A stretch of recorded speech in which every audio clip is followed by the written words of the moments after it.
Australia Victoria ရှိ Thin Area တွင်အရေးပေါ်အခြေအနေရှိပါက EPDO က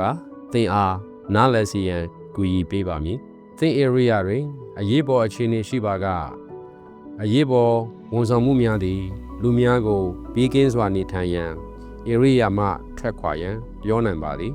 သင်အိမ်နီးတွင်စတာagain 3သင်အိမ်အနီးတွင်မီးရှိနေပါကသင်သည်လမ်းတစ်လမ်းအကွာတွင်သွားလာရန်သို့မဟုတ် area ကိုလုံးဝထွက်ခွာရန်တောင်းဆိုနိုင်ပါသည်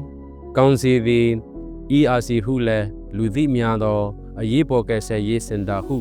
ခေါ်သောဘေးကင်းသောနေရာတွင်ဖွင့်လှစ်နိုင်သည်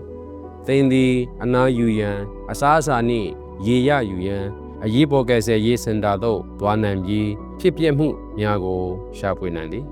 စင်တာတွင်သင်အားကူညီပေးနိုင်သူများနှင့်လည်းစကားပြောနိုင်သည်ငွေသို့မဟုတ်အရာနှင့်ပတ်သက်သောဈေးဘက်ဆိုင်ရာအကူအညီသို့မဟုတ်အကြံဉာဏ်များပေးနိုင်သည်